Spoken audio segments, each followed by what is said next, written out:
दोस्तों, एक कदम इंसाफ की ओर में मास्टर मोहम्मद तौकीर की तरफ से आप सबका इस्तकबाल है, स्वागत है। दोस्तों, आज के वीडियो में हम चर्चा करेंगे वज़ीर आज़म नरेंद्र मोदी के 5 दिवसीय विदेशी दौरे के बारे में।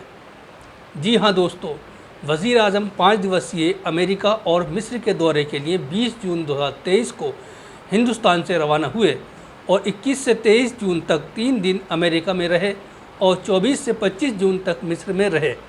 जैसा कि दोस्तों आप जानते हैं कि हमारे वज़ीर आज़म का हर काम शानदार, भव्य और ऐतिहासिक होता है, वैसे ही ये दौरा भी शानदार और ऐतिहासिक रहा और मीडिया ने इस दौरे को, इस यात्रा को और भी ज़्यादा तारीखी बना दिया। जैसा कि खबरें आ रही थीं, उसके मुताबिक विदेश मंत्रालय ने दौरा शुरू होने से पहले ही इसको मील का पत्थर बता दिया था। साथ ही मीडिया ने यह भी बताया कि यात्रा शुरू होने से पहले ही अमेरिका में भारी उत्साह और खुशी का माहौल है। गोया कि यह दौरा नहीं बल्कि ईद, दिवाली या क्रिसमस डे की तरह था, जिसके लिए लोगों ने पहले ही से खुशियां मनानी शुरू कर दी थी। यह है हमारी मीडिया। इस दौरे की मीडिया के हवाले से जो खबरें आईं, उसके मुताबिक मोदी जी ने कहा कि भारत और अमेरिका के बीच दोस्ती पूरी दुनिया की ताकत बढ़ाने में सहायक होगी। ये कौन सी अनोखी बात हो गई दोस्तों। दोस्ती ताकत बढ़ाती ही है और दुश्मनी या नफ़रत ताकत को घटाती है। और ये दोस्ती और नफ़रत कहीं भी हो, अपना इसी तरह का असर दिखाती है। ये बात सिर्फ अमेरिका के साथ ही नहीं है, ये बात हिंदुस्तान के अंदर भी अगर हमारे वज़ीर आज़म और उनकी हुकूमत समझ ले तो ये भारत के हित में बहुत ज़्यादा बेहतर होगा।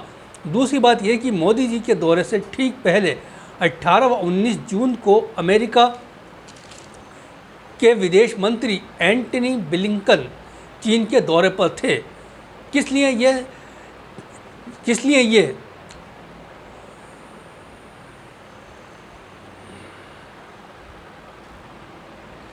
गए थे चीन? जी हाँ, रिश्ते सुधारने के लिए। ऐसा नहीं है कि अमेरिकी हुकूमत मोदी जी की मुरीद है, वो शी जिनपिंग से भी दोस्ती की बात कर रही है। तो क्या इससे दुनिया को ताकत नहीं मिलेगी? इसके अलावा हमारे वज़ीर आज़म ने कहा कि भारत अकेले नहीं बढ़ता, जब भारत का विकास होता है तो पूरी दुनिया आगे बढ़ती है। सवाल ये है कि भारत के विकास में मुसलमान भी शामिल हैं या नहीं? क्या दलितों से बदतर ज़िंदगी जी रहे मुसलमानों के बिना भारत का विकास संभव है? इसी दौरे पर मोदी जी कहते हैं कि हमने 1.25 अरब लोगों को आश्रय देने के लिए 4 करोड़ घर दिए हैं। ये ऑस्ट्रेलिया की जनता का 6 गुना है। ये खबर 24 जून के अमर उजाला में छपी है।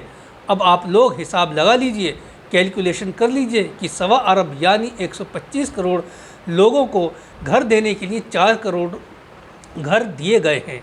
यानी एक घर कुल कितने लोगों को मिला? अगर 125 करोड़ को 4 करोड़ से डिवाइड किया जाए तो एक घर 31.25 लोगों को मिला।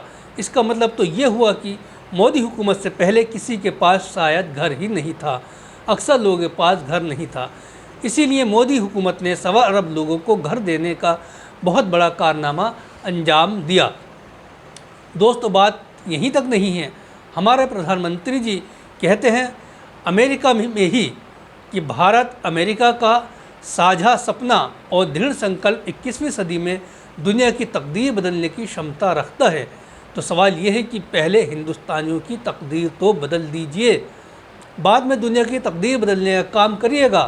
क्या हिंदुस्तानी मुसलमान जो दलितों से भी बदतर पोजीशन में हैं, उनकी तकदीर बदल गई? क्या देश के दीगर गरीब, दलित और पिछड़े हुए लोगों की तकदीर बदल गई? क्या तकरीबन 1.5 महीने से जल रहे मणिपुर के लोगों की तकदीर बदल गई? तकदीर बदलिए और ज़रूर बदलिए, लेकिन पहले हिंदुस्तानियों की। हम आपके इस जज्बे और हौसले का स्वागत करते हैं। हम भी चाहते हैं कि दुनिया के साथ साथ भारत के लोगों की भी तकदीर बदले, उनको खुशहाली मिले, शांति और सुरक्षा मिले। दोस्तों, इस दौरे पर मोदी जी के सामने ही अमेरिका की उपराष्ट्रपति कमला हैरिस ने कहा कि इस देश यानी भारत के इतिहास और शिक्षा ने न केवल उन्हें बेहद प्रभावित किया है, बल्कि पूरी दुनिया को आकार देने में भी उसका अहम योगदान रहा है। अब सवाल ये है कि बकौल भाजपा जो भी कुछ हुआ है वो पिछले 9 सालों में हुआ है।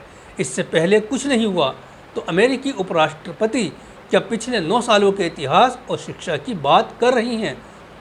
इसके अलावा दोस्तों, मीडिया ने यह भी बताया कि मोदी जी की स्पीच के दौरान कितनी बार नारे लगे, कितनी बार खड़े होकर तालियां बजीं, लेकिन ये बताने का कष्ट नहीं किया कि कितने अमेरिकी सांसदों ने लेटर लिखकर मोदी जी का विरोध किया, कितने सांसदों ने बॉयकॉट किया।